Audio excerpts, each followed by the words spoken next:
Well then, that was to put you guys in the mood of Montpellier. This was traditional Occitan music, so I hope you appreciate it. But first of all, thank you for joining me again, guys, for this early episode of Inside Fnatic's Brush. I am still your host, Matt Scott, for a Thursday episode because I'll be leaving for Montpellier tomorrow in the evening where I would usually have my episode. So decided I would still do one nonetheless. And yeah, we'll go over what happened last week between the G2 Mad Lions upper bracket game and the BDS Fnatic lower bracket. Have a look at our final three teams and have a little announcement for you guys. A little thing I prepared before heading to Montpellier. I'll talk more about it later. And if you guys are still around at the end, we'll do a little suitcase stream where you will help me out to choose which jerseys to take over to Montpellier. So if you're just usually lurking, this is your time to get in the chat and give me your opinion.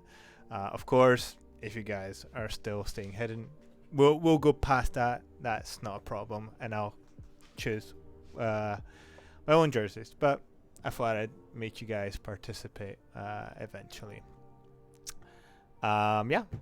With that said, let's move on to the LEC and the action that unfolded this weekend. Starting with, of course, the G2 Mad Lions game. Let me see. Sorry, I'm just adjusting some volume stuff. There we go. The G2 Mad Lions games that I'm just realizing wasn't included in this screenshot, but very quickly, 3-1 score to G2. I think their victory was expected, as well as a very small score, either 3-0, 3-1, to be very honest.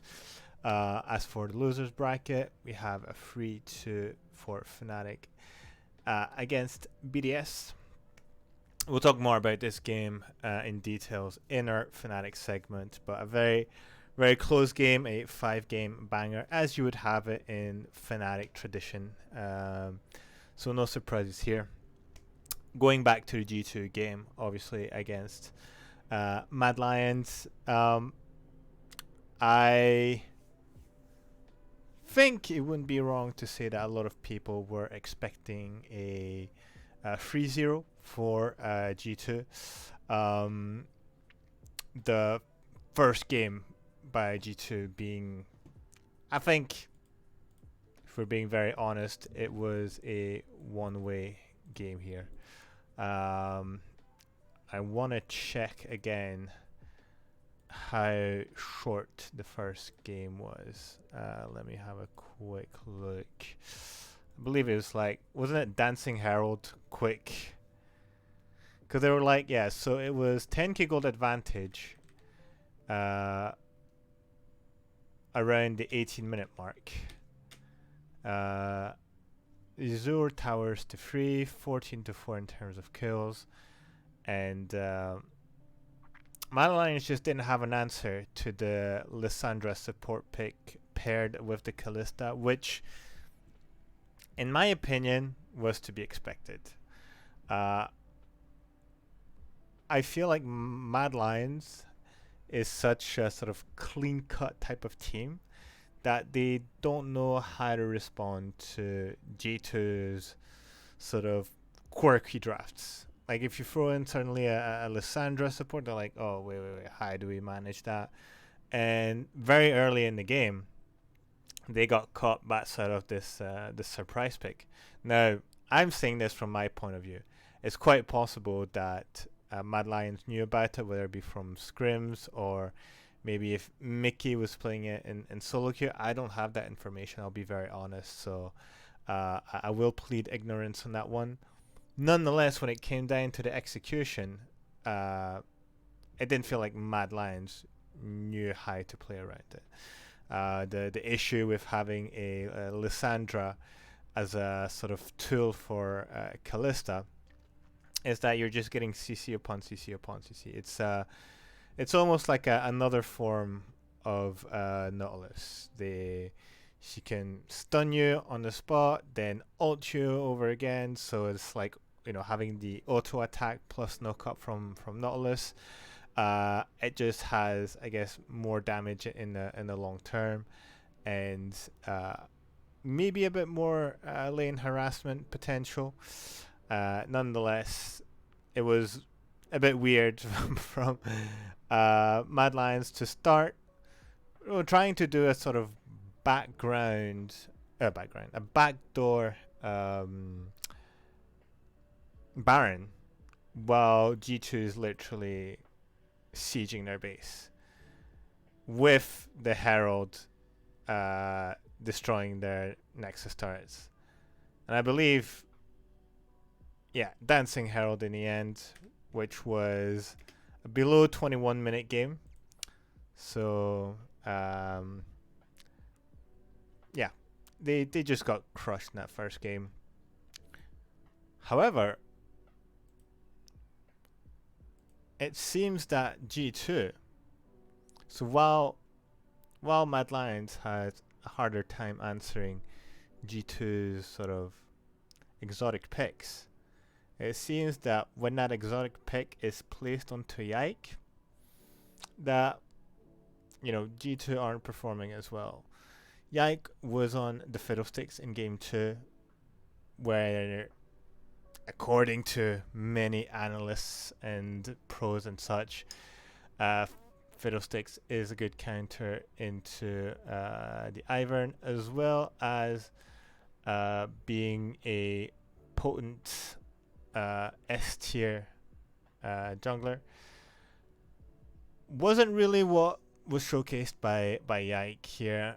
Mad Lions had better response this time in his game, especially with a good, good poke options with the Kaisa and the Azir to keep at bay any strong engages with the Kled, the Tristana, and obviously the Fiddlesticks, which were, and also like the Nautilus. So those were like 3 big potential engage tools from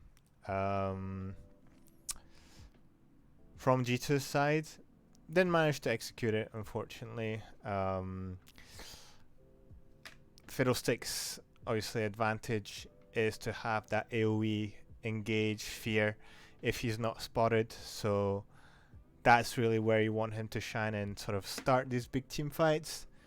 Yike didn't really have an avenue to do this, which I would put personally on the side of Mad Lions' good sort of warding / controlling of where Yike was positioning, because I think that's your biggest issue, your biggest concern is to know where Ike is located. And once you figured out that, you can play around it and prevent any surprise engages from Yike. There's one circumstance where Yike tried to go in as G2 was getting attacked on the top side. He didn't manage to sort of do anything there as he engaged, because he was sort of zoned out / spotted by the rest of Mad Lions, which in turn sort of baited the rest of G2 into dying here. So a much better response here from Mad Lions, who in a sense decide to take the win when G2 doesn't.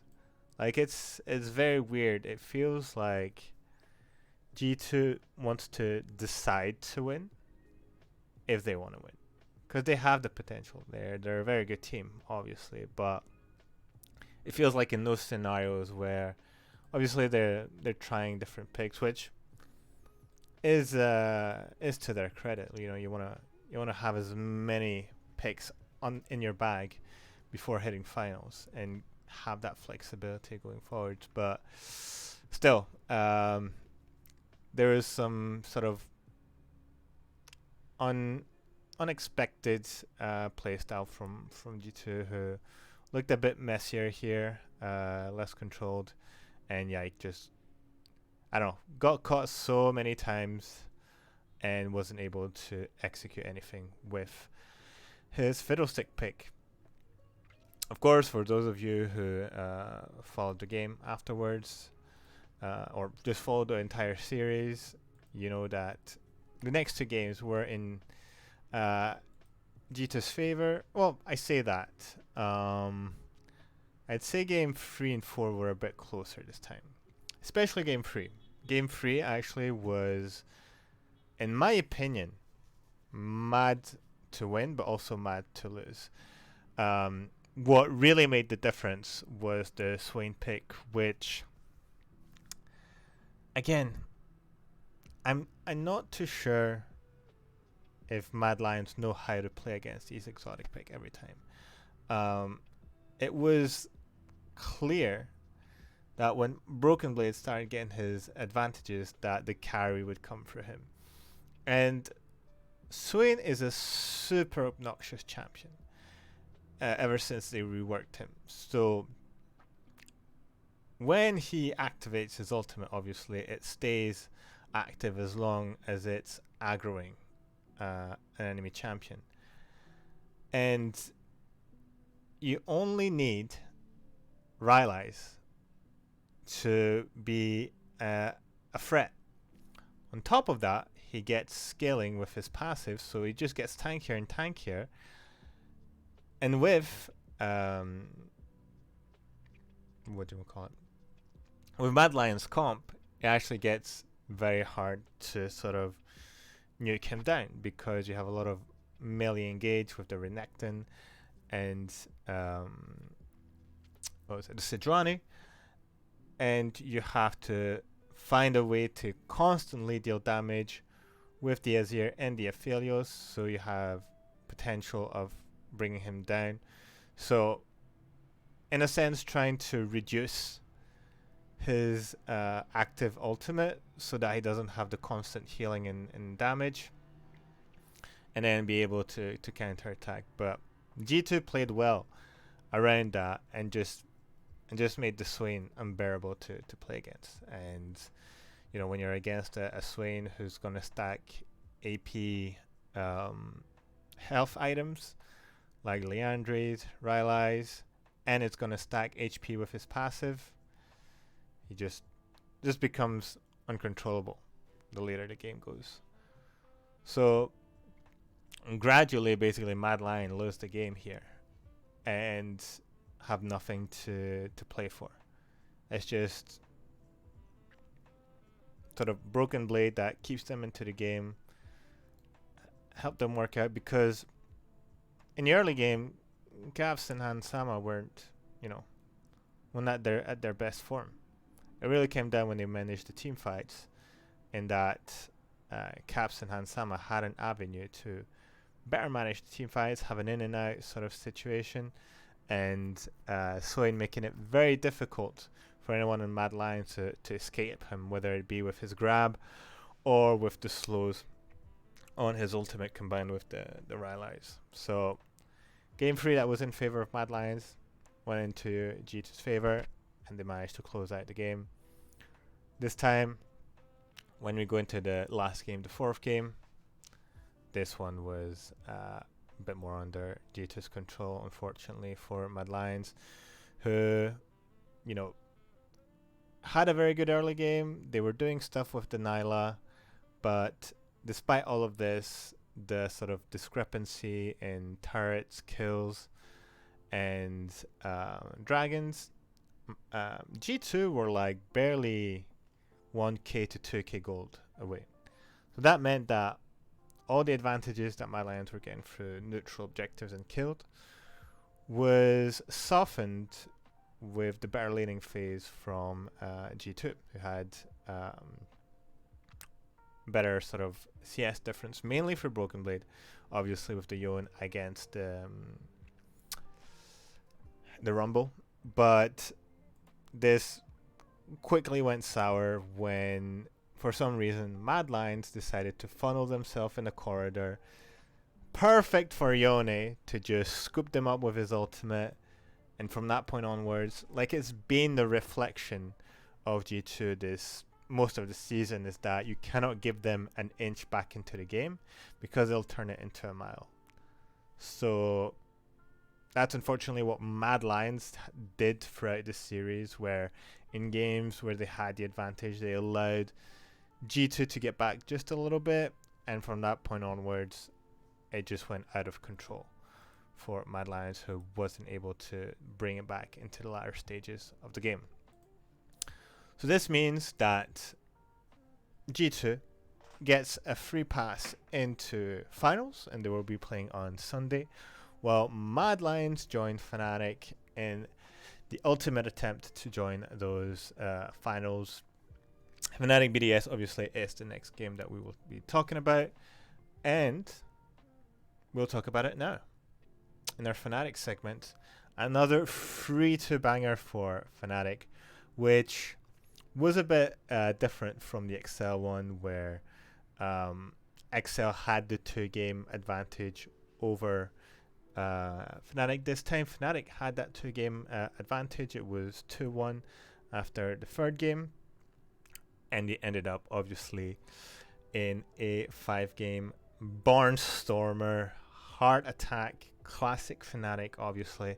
If you've been watching them throughout all these years, you know how it works out.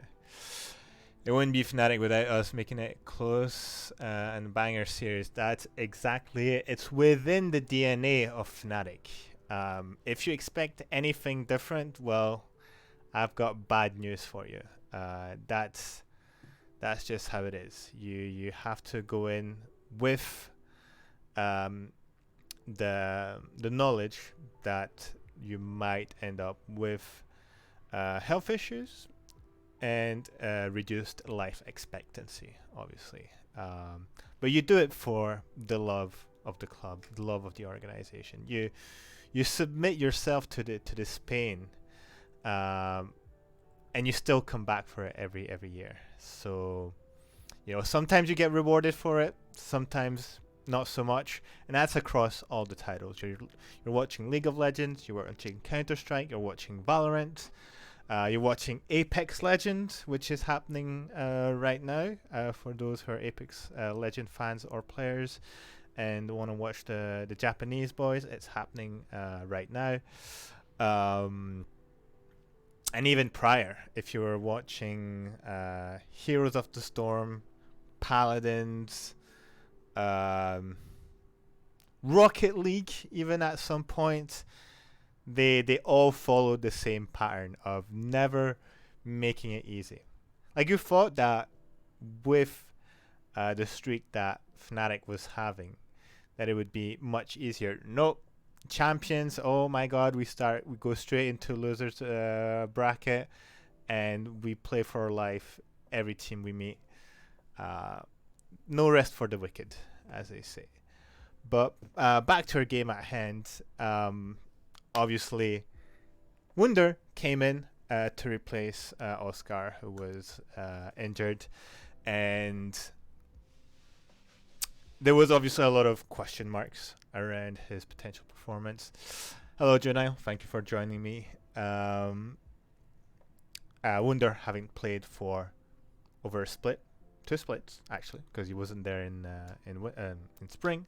So quite a long time since he went on stage, played against strong teams, especially against someone like Adam, who's usually a very aggressive laner, who will ask a lot of attention from his own jungler.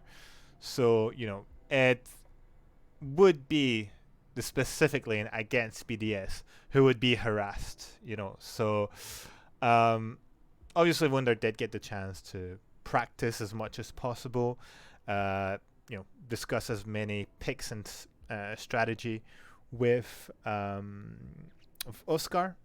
And what we had, in my opinion, was a Wunder who was sort of gaining in strength and confidence as the game went on. The first game, not so much. You could feel the rust still within the team. I think you can associate it very easily with the horrendous draft of like quadruple AP paired with a Karthus, losing lanes, everything, just not what you want. The Karthus pick though was kind of hype. It's been very strong for so many years, but very few people will actually play it, especially in a must-win series. You wanna play with maybe what's the surest pick, I guess, the picks that are gonna give you the more win propensity. But again, if you're able to play those sort of niche picks who are still strong but not necessarily popular within the pro community, go for it. And while it didn't happen in the first game, what I really appreciated is that they didn't let it go. They didn't abandon the pick. They, I think they realized very clearly that the draft was garbage, and that with better side lanes or better lanes in general, the Karthus gets more space to play. And will you look at that second game? Razork is like 3 to 4 levels ahead against Sheo, and has, what is it? Is it like 40 or 50 CS advantage at some point? Like, it was crazy numbers. Like, at this stage, Razork just needs to press R if there's like a skirmish in one of the lanes. Like, yep, don't worry, I'll finish the job for you. You guys, Wunder did so well. You could see him get better with each game, yeah. And in game 5, he's just unleashed. He better be in the LEC next year. Well, that's what I was talking about in the last episode, is that because obviously there were a lot of questions and doubts, like, Wunder didn't necessarily leave on a good note with Fnatic and blah blah blah. So, is he going to troll them? Is he going to, is he going to play bad on purpose? Which is such a weird opinion and argument to make in the first place.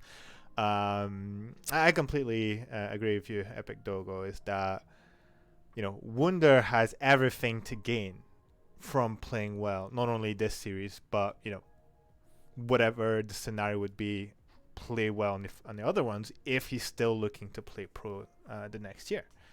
Because it's not only a testament of, Wunder still has that, like, he's still able to play a high level.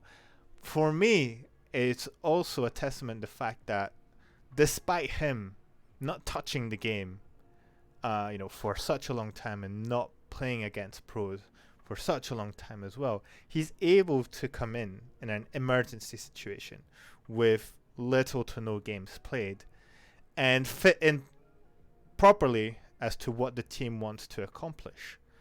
Yeah, he never felt like he was an outsider. Whatever the level of game he was providing in each, at any moment of the series, sorry. It didn't feel like, it's Fnatic and Wunder.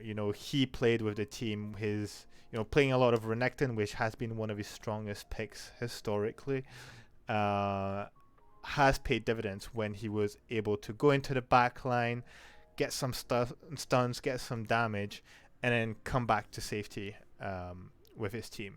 And,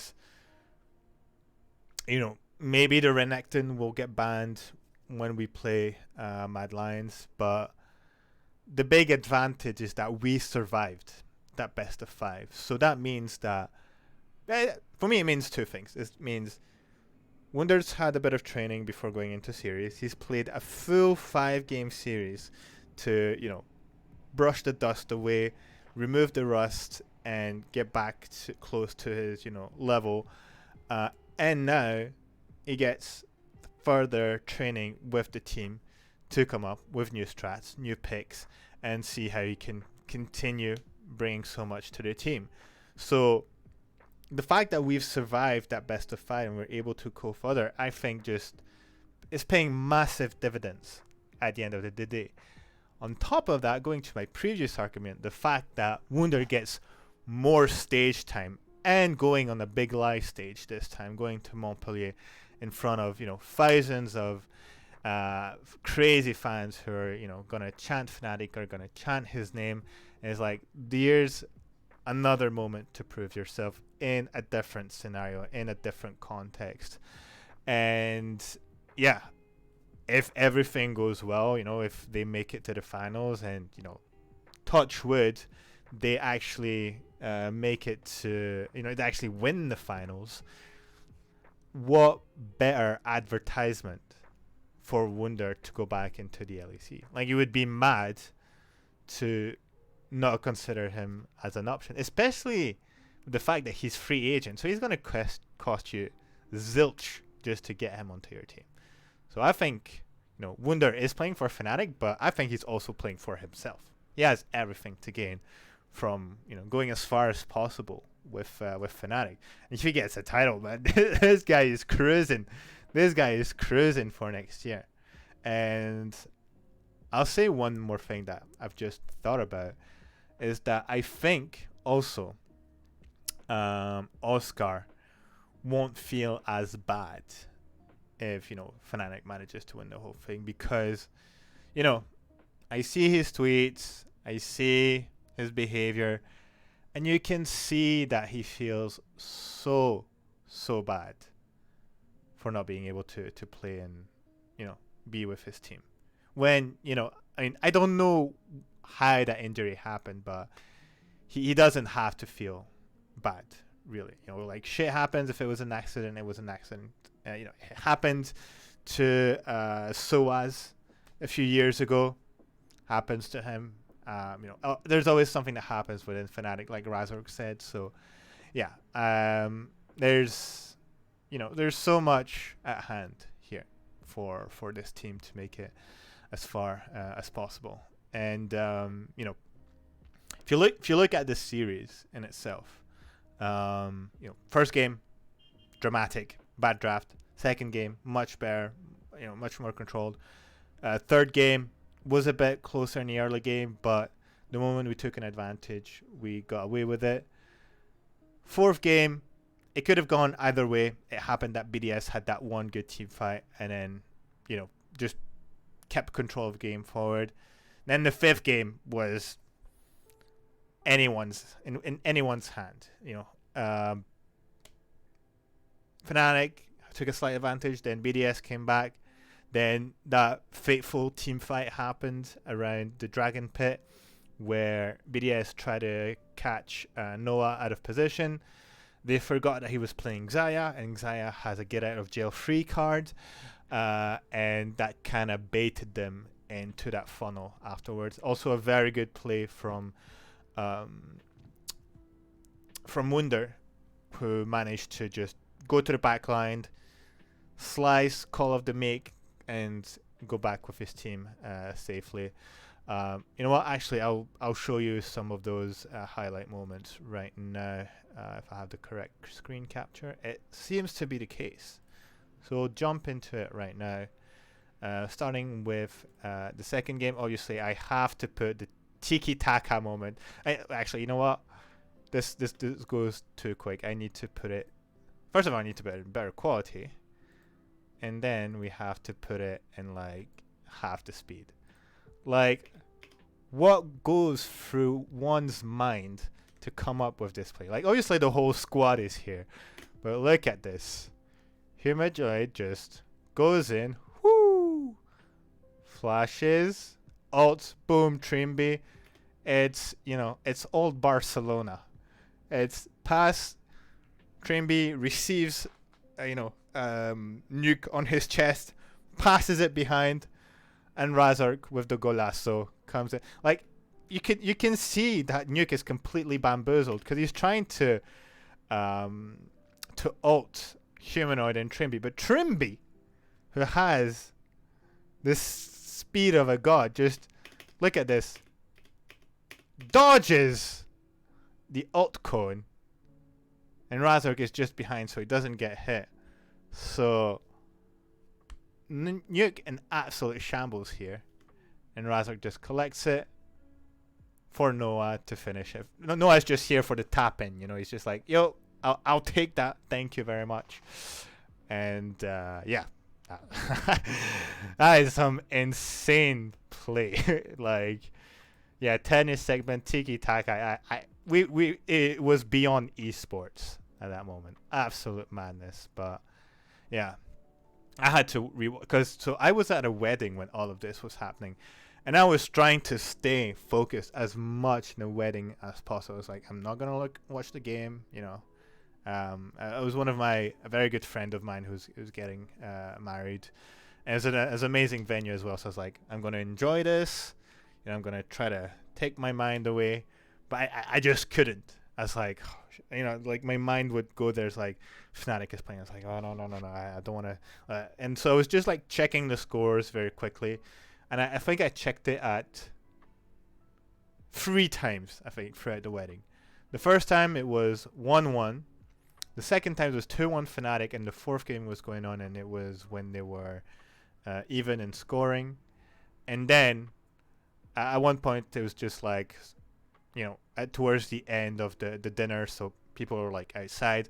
So I just isolated myself really quickly, just looked at the stream, and it was exactly at the moment where Fnatic was killing the last BDS members in the final game and destroying the Nexus. And I just kind of very quickly ran around the little park that they had at the venue, and you know, tried to keep it inside me, but I was beaming with joy at that moment. It was crazy. So yeah, the other moment was in the third game, and it's something I'm seeing more recently, is that we're getting more and more 2v2s bot lane, which is something I'm really happy to see, because you know, it was a bit more quiet towards sort of the end of summer split, and there were no necessarily like no massive lane advantages taken from our bot lane. You know, I know it has been criticized for this recently of being, I wouldn't say too passive, but just, you know, being happy to collect his farm and then play a bit later into the game, which was what Reckless was kind of doing, you know, even at his peak. It's only sort of in the latter stages of being in Fnatic, and I don't mean recently, that I started being a bit more aggressive, a bit more enabled thanks to Hilly-Sang. But here, what I really enjoyed is that, you know, they took things into their own hand. Trimby, who, you know, whatever people have been saying about him, like, oh, he doesn't do tank support, doesn't do engage support, I feel like his Nautilus has been more than decent recently. Like, he finds really good picks, and, you know, proof is the final game against Excel, where he gets to catch onto Limit, is literally what enables us to win that fifth game, because then it transforms itself into a Baron, and so on and so forth. But here again, Trimby finds the opportunity. You know, they abandoned some of the CS, but completely worth, you know, and, you know, getting a kill and getting land pressure afterwards. Crownie sort of can't do much with his spell shield. It's, you know, it's damned if you do, damned if you don't. Labrov here kind of ends it, because Crownie is already chunked by Noah, and, you know, is close. He's like 60% HP. Labrov has his shield from his passive. What does he do instead of just, you know, tanking the hit and then pressing the E to join Crownie? He's like, yo, dude, you tank it. I'm not getting hit by the anchor. So Crownie eats shit from the get-go. Noah has like full area to just dump spells onto him, which he does. You know, he gets an auto attack, and Labrov tanks the Q, but it doesn't matter because the spell shield gets fucked by is it the Tide Collar or what? No, I can't remember. It's anyway by the W, which means big fat ult from Noah gets eaten. Auto attack to stun Crownie in place, and that's it. And Labrov was, I don't know, that was super selfish of him, because this gives another kill to a big scaling pick like the Ezreal, and sorry, and he gains a gold advantage from it, from which he just shoves in the wave and makes Cranny miss a whole wave. I don't understand this. Why? Do you think like unless there's bad communication, like I hope Lavrov says, "Yo, Cranny, I'm not gonna tank for you, so you better spell shield the initial hook, because that is abandonment. That is ADC abandonment. Thank you. I mean, I guess a lot of things have been said about how things unfolded within Koi, but yeah, again, I've had this argument time and time again. It's a player who doesn't work out in one team will work out better in another, and that's been the case for Hylissang. Hylissang, towards the end, wasn't really at his top form within Fnatic. He goes into Mad Lions and he finds some of that form. He wins Spring Split, so it is how it is at the end of the day. But yeah, I think there was a last one I wanted to show. Oh yeah, so that's the one I was talking about earlier, which was the moment where they all sort of funneled into Fnatic, because Noah is sort of mispositioned here and gets caught with the Olaf axe. So he gets slowed down, and there it's super awkward for Fnatic. They try obviously to go into Noah, but Trimby here does the right thing. Is that he sees Shios engage, throws in the hook, and sort of tanks it. He catches Labrov, so Labrov is a bit sort of isolated here, and Trimby is in between both of them. But he sort of sets himself in between. Noah does a really good ult, and Razork places an amazing redemption above all his teams. So you're like, oh no, they're getting chunked. Boof, full HP. Full HP for everyone, while BDS just get absolutely devoured by I don't know if it's called the Blade Recall, Feather Recall from Xayah. Wonder does a really great job here. Just stands in front, tanks everything, then gets the slice and dice, comes in, kills Shio, and just forces the carries from BDS to go back because they're shitting themselves. They're like, oh no, there's a big crocodile. Flee, flee, flee.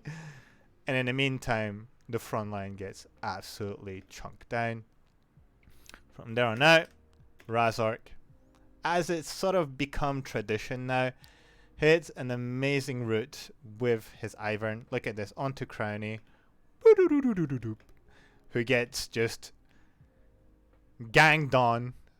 Noah, again, great spacing from Noah.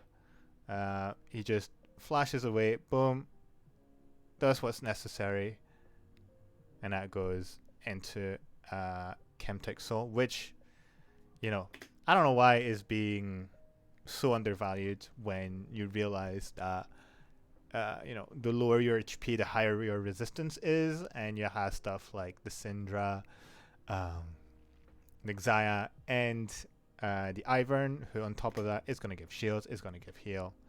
It's one of the most perfect souls you could have wished for in that moment. But yeah,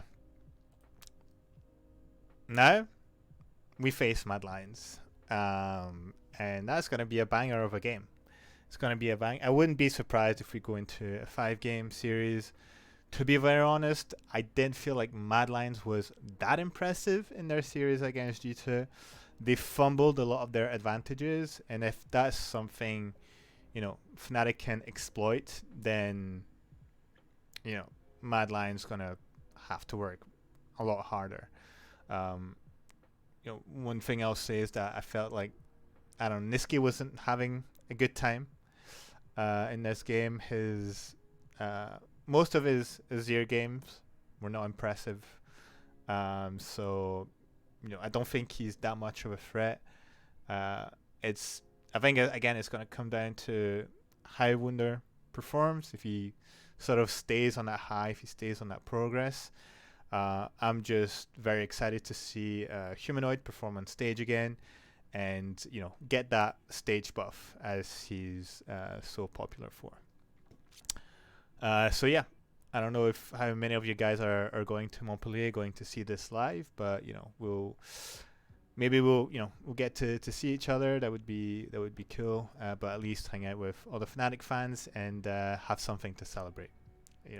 Something a bit more than what happened in Malmo, where we got kind of shut down by Rogue, unfortunately. So if we can make a finals, it's gonna be explosive. I feel we can definitely win like 3-1, but I wouldn't be surprised if we go 5 games in true Fnatic fashion. Absolutely. Wouldn't put it past Fnatic to, make it a bit interesting for us. But yeah, that's about it. Speaking of Malmo earlier on, quick announcement.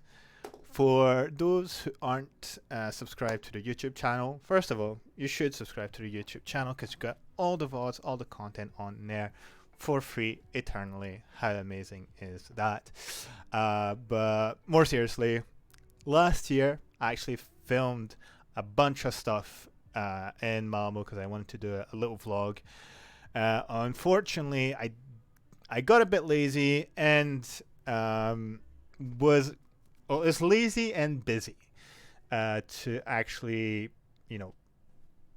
edit the vlog and do something about it. So I decided to get to it now, just before Montpellier, to sort of give you an idea of how it feels to go to one of these, LEC live events. Of course, I'm not doubting that a lot of you have been probably to previous episodes, even when it was during EULCS, but yeah, just wanted to share my experience throughout the weekend and what went down. So it's going live as a YouTube premiere tomorrow at 6 p.m. on the IFB podcast channel. So everyone, if you're curious, make sure to go there, subscribe so you get notified. And I'm actually looking forward to you guys' feedback. This is the first time that I'm doing a vlog, so I don't know what it's worth. I tried to do something, come up with something I was happy with. So, I'm very aware that the footage quality is not consistent across the video because I don't have a phone like a sort of last generation iPhone or something like this, or Samsung.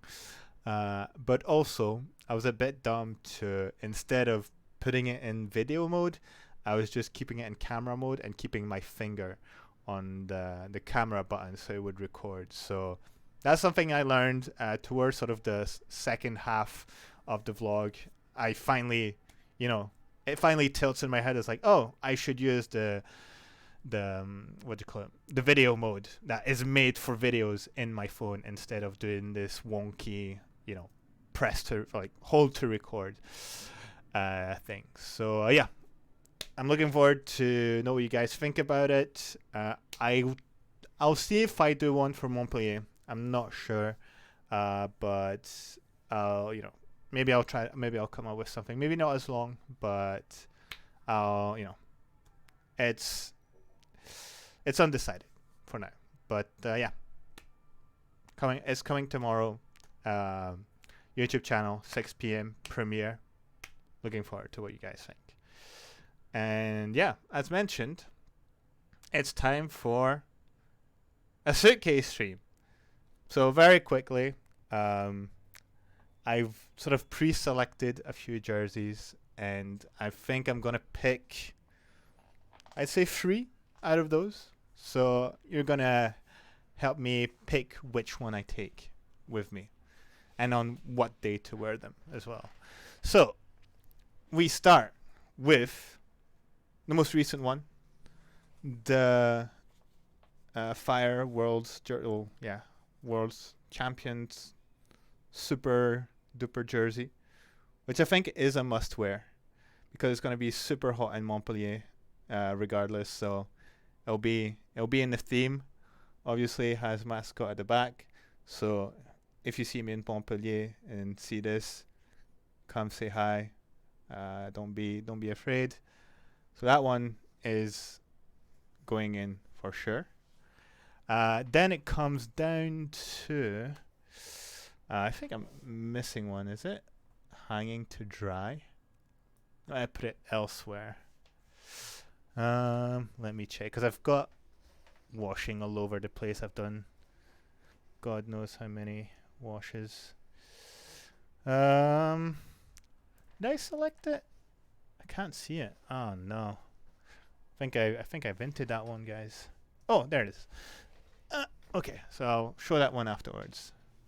There's this one, which is the all orange, is it 2022 version, which is nice. Doesn't have Matt Scott in the back, but still really cool. We have, I want to say this is 2020 version. It has Matt Scott in the back. Other option again is the Static. Static jersey, very, very cool. Very hype. Has Matt Scott in the back as well. Or the last two is to keep it classic with this year's jersey, which is also one of the better design that Fnatic has come up with recently. Very cool. Or one of my favorites as well is the I don't know how to pronounce it. Is it Sumire? I know it's like sort of a Japanese specific color of purple. It's this one, which is super cool as well, very special, very unique in itself. So yeah, you guys let me know. Are we going Sumire? Are we going orange? Are we going this year? Are we going Static? What do we say here?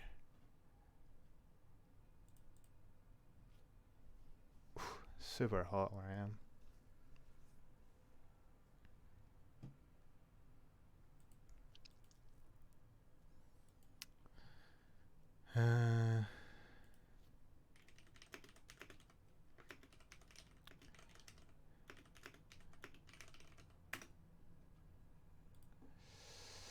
Tough decision. Yeah, it is. That's why 2023 jersey and the Static one. The Static one is really nice. It is really nice. 2023 as well. That's the thing, right? Is that if I have to take one out, it would be this one. Like, it's nice, but like it's an older one. It's an older one. So this one, this one can not to be part of it. That's absolutely fine. I like the Sumire one quite a bit because it's like limited edition and everything. The only thing is that it doesn't have Matt Scott in the back. And I'm an egotistical person, so I like to have my name in the back. Okay. Yeah, Japanese one is really nice. So that's the tough decision here. That's the tough decision. Well,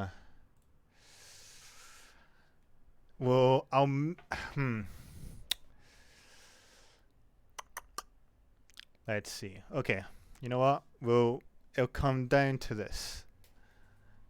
I'm gonna pick these three, and let's say we make a decision out of these three, right? As see, if I take the champions one, the recent one, it doesn't make sense to take the full orange one. Because the orange one, the champions one already has a lot of orange on it. So I want something that's a bit different. Just wear all of them on top of each other, yeah, and die of heat exhaustion, because it's gonna be like it's been like 30 degrees where I live, I'm nowhere near. Like I'm, is it like a good 4 to 5 hours away from Montpellier, which is down south.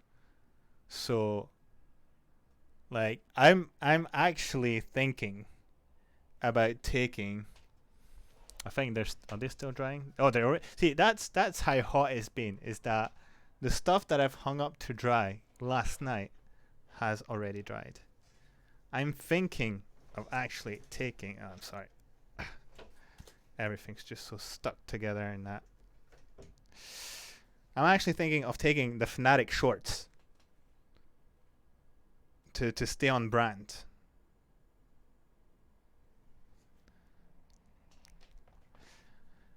Oh no, Kira and Fran, get better internet or just downgrade the quality of the stream so you can see better.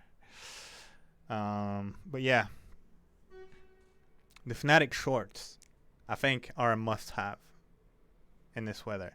They're slightly thick though. That's the only issue. Yeah, Dogo has better internet. It is what it is. But yeah, let's see. We'll break it down to those three between Samire, Static, and 2023. Samire, Static, 2023, and we pick two out of those.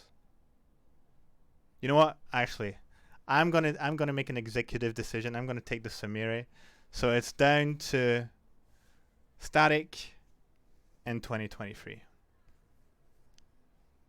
Those are the two choices.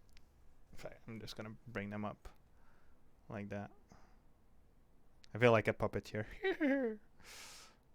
I can't even like recognize my right hand from my left hand by looking into the camera. I've got nothing to hang them on properly as well. Just do it like that. 2023 Static. There we go. I wish I knew how to do poll out of my what do you call it? Out of my interface. 2023 one. All right, 2023 it is. Actually, 2023 is a good choice. It will encompass everything we've gone through this year. So I think that's very good. That's a choice that works with me. Awesome. Well, that's it.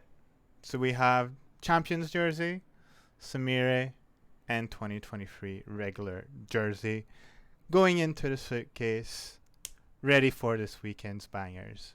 Awesome. Cool. Well, guys, this is it.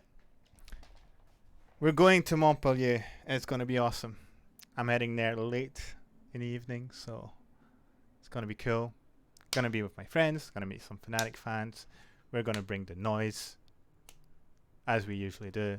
And we're going to see the boys lift that trophy. We believe it's happening. It's coming home, boys.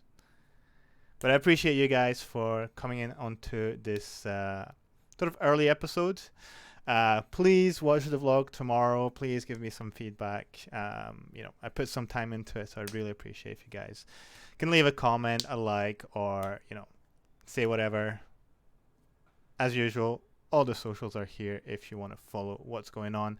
My rants, my game commentary, memes occasionally, all the VODs inside Fnatic Spirit, as well as the vlog that will be live tomorrow, 6 p.m.